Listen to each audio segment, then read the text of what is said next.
आ जाए ये सब, तो V बराबर KQ, ठीक है, दिख रहा है क्लियर? मान इधर से देखते जाते हैं, R2 ये रहा, है ना, एक बार पकड़ाई में आ जाए फिर कोई दिक्कत ही नहीं। R2 है R plus A cos theta minus R1, तो अब तो समझ ही गए अपन, R minus A cos theta. मेरे को ब्राइटनेस नहीं लग रही यार इसमें, तो R plus A cos theta multiply करना है नीचे तो, और ये R minus A cos theta, ये लो सब। तो मुझे आनंद नहीं आ रहा इसलिए मैं पेन अब लेता हूं ये वाला, ठीक है। अब सिंपली सोल्व कर लीजिए साहब, V बराबर KQ, ऊपर तो आपको दिख ही रहा होगा R से R कट ही गया,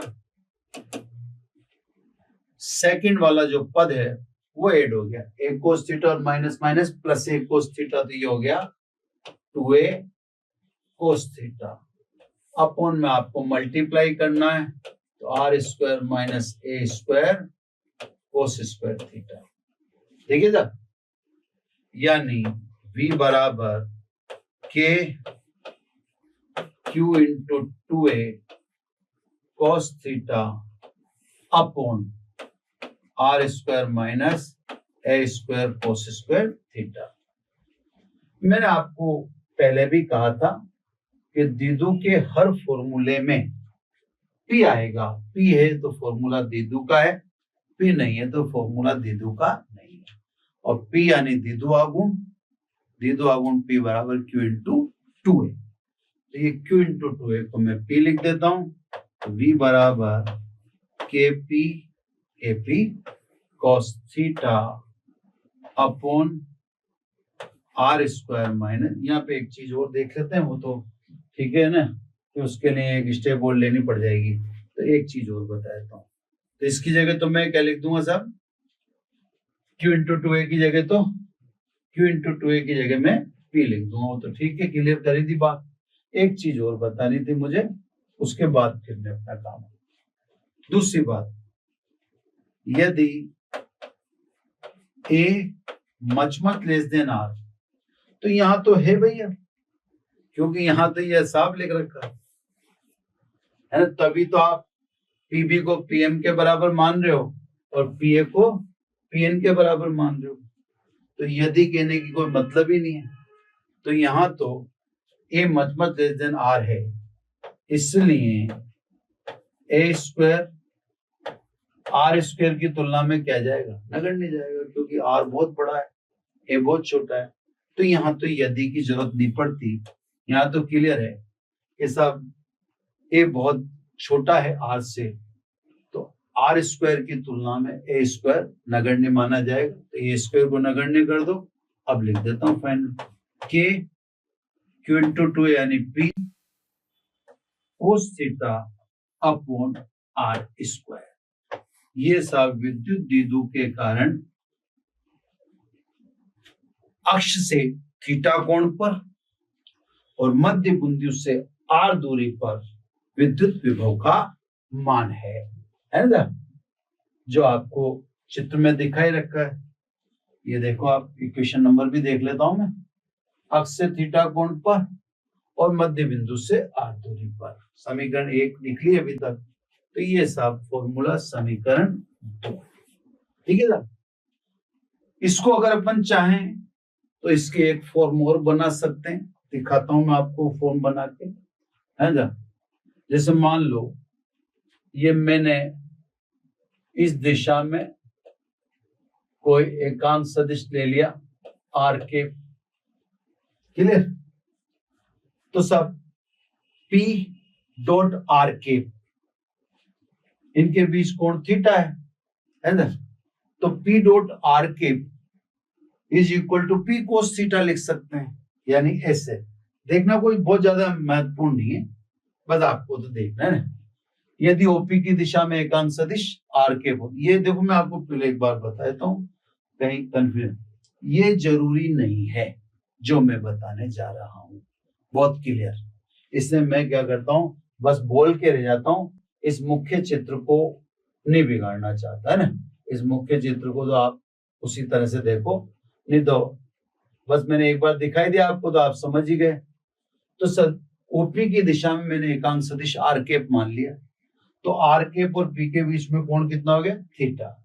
तो सब ओपी की दिशा में एकांक सदिश माना तो P dot R cap is equal to P का परिमाण, आर कैप का परिमाण और दोनों के बीच कोण थीटा की कोज्या, यानी इसको मैं लिख दूं पी डॉट सॉरी यार एक minute,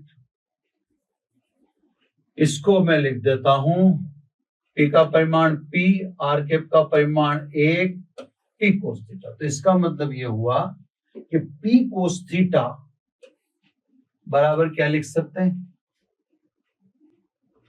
P dot R cap. रखो इसमें, है ना, इसमें ज्यादा भूलना मत, है ना, आप तो 2 तक रुक जाना, या आपका एकेडमिक पढ़ रहे हो तो 2 तक काम खत्म, वो तो ऐसे ही एक फॉर्म बता रहे हैं उसकी, है ना। तो v बराबर के पी कोस थीटा की जगह क्या लिख दूं मैं, ये लिख दिया मैंने P dot R cap upon R square. अब यूनिट वेक्टर किससे कहते हैं, किसी वेक्टर में उसी के मैग्नीट्यूड का भाग दे दें तो जो वेक्टर प्राप्त होता है उसे यूनिट वेक्टर कहते हैं। रखो साहब, इसलिए v इज इक्वल टू के पी, इसकी जगह रख दूं वेक्टर r, एक r नीचे और आ जाएगा तो ये कितना हो जाएगा r। तो सब यहां से कह सकता हूं मैं कि डॉट प्रोडक्ट से प्राप्त होने के कारण विभव एक अदिश राशि है। देख लो, तो ये सब इसकी फॉर्म है, ये भी एक वेक्टर टाइप की फॉर्म है और ये भी डॉट प्रोडक्ट में आना ही था क्योंकि अदिश राशि है। तो सब सिंपल ही मैंने आपको कह दिया, इसको ज्यादा डेप्थ में मत लीजिएगा।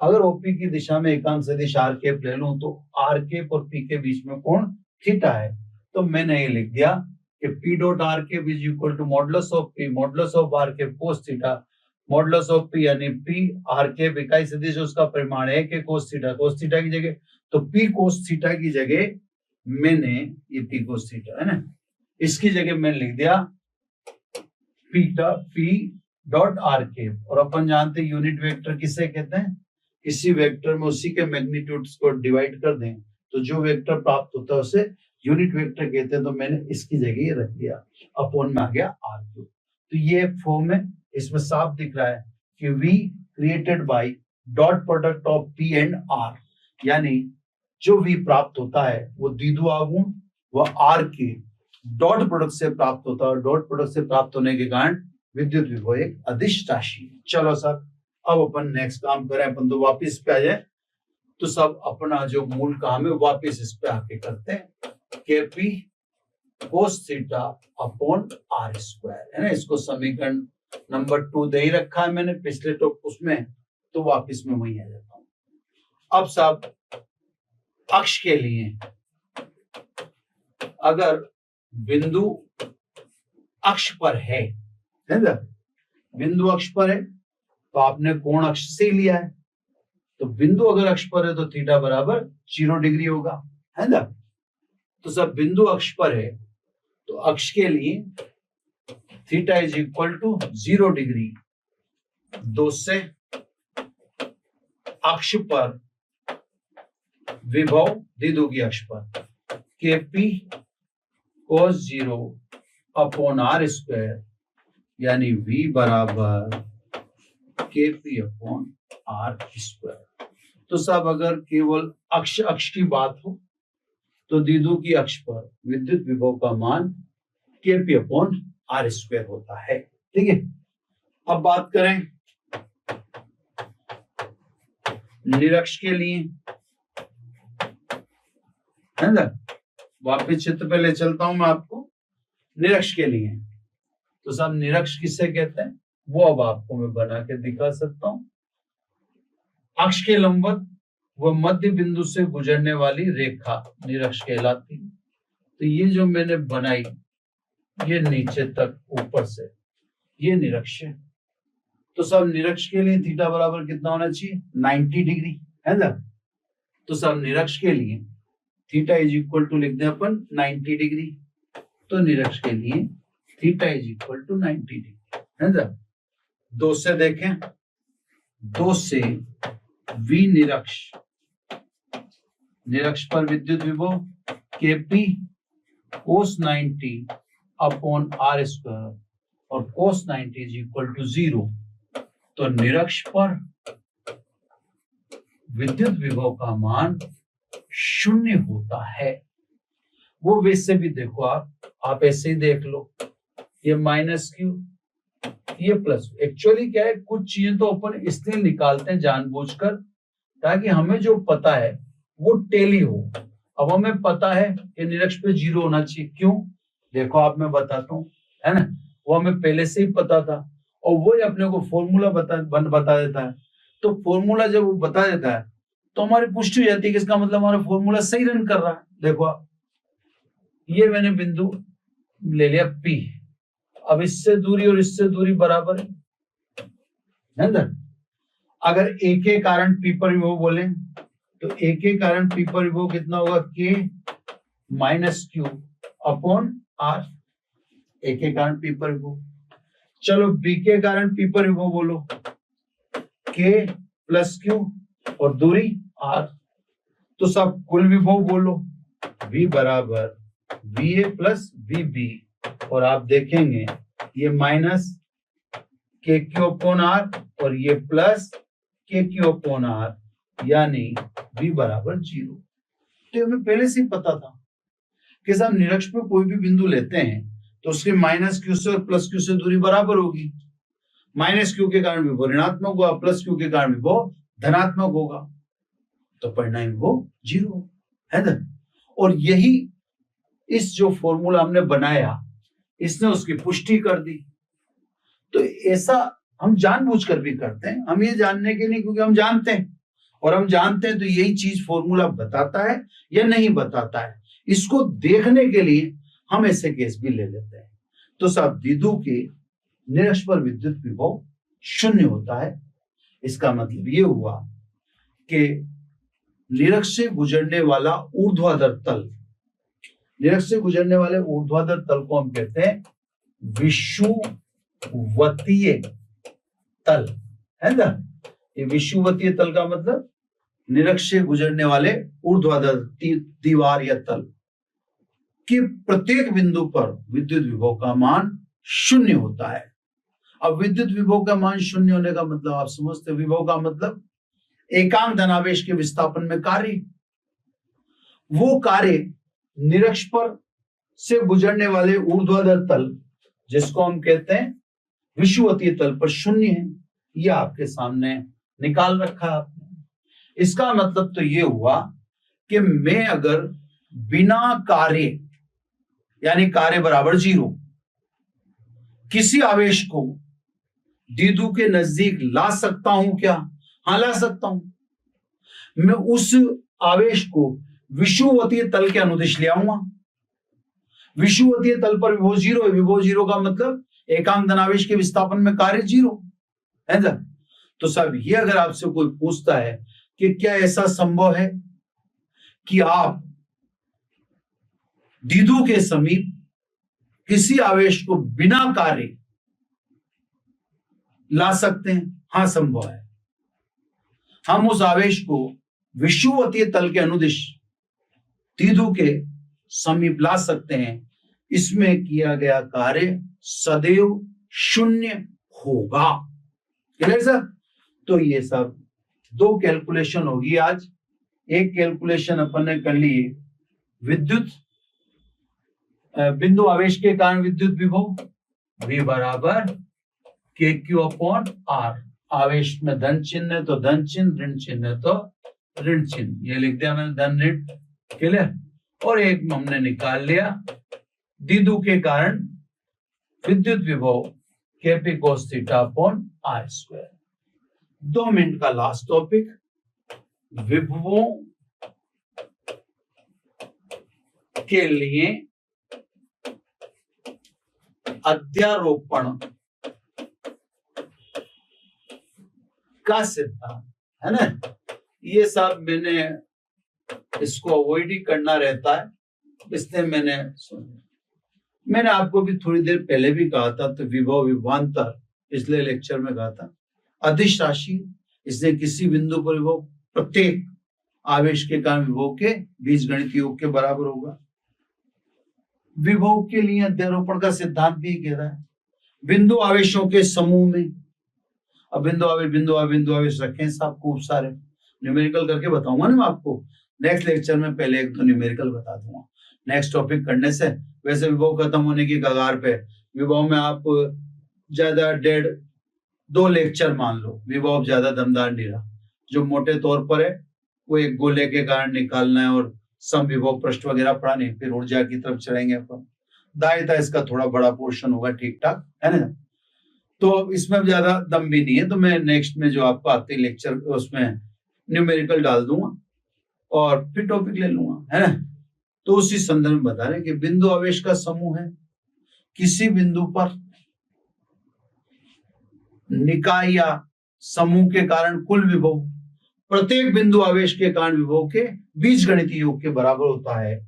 यानी V is equal to V1 plus V2 plus V3 plus Vn।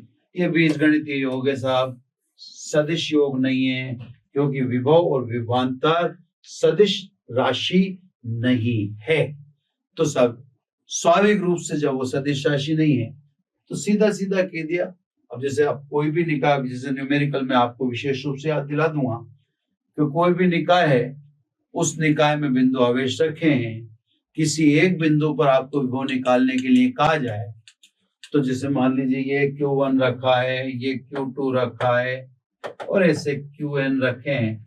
आपसे मैं बिंदु P पर विभव निकालने के लिए कहूं तो आपको कुछ नहीं करना साहब, ये KQ/R1 ये इसके कारण निकाल लिया, इससे दूरी मान लीजिए R2 है तो ये ले लो KQ/Q2, ये Q1 था अपॉन R2। ऐसे ही Rn है, इसकी दूरी ये Qn है, इसकी दूरी P से Rn है, तो ऐसे सबको जोड़ते जाओ KQn/Rn और ये सब बिंदु P पर सबका योग कर दोगे तो बिंदु P पर कुल विभव आ जाएगा। क्योंकि अदिश राशि है तो दिशा वगैरह को ध्यान रखना ही नहीं है आपको, तो यही मैंने यहाँ लिखा कि सब बिंदु आवेशों के समूह में या निकाय में किसी बिंदु पर विद्युत विभव प्रत्येक आवेश के कारण विद्युत विभव के बीजगणितीय योग के बराबर होता है ना। अदिश राशि है तो बीजगणितीय योग, सदिश राशि है तो सदिश योग। सदिश योग दिशा सहित होता है, कठिन होता है। अदिश योग में कहीं से कहीं तक कोई दिक्कत नहीं आएगी। जैसे अपन कंपेयर करें तो विभव के न्यूमेरिकल विद्युत क्षेत्र की तुलना में काफी कंफर्ट होते हैं। तो साहब इस लेक्चर में मैंने विभव की गणना की, 2 कैलकुलेशन आपको दिखा दी। इस लेक्चर से पहले लेक्चर में मैंने आपको बिंदु आवेश, इस लेक्चर से पहले वाले लेक्चर में मैंने आपको विभव विभवांतर की परिभाषा और उनका भौतिक महत्व बताया था। अब सब में आज इतना ही खत्म कर देंगे, इसको यही रोकेंगे, फिर कल नेक्स्ट लेक्चर है ना। Thank you very much.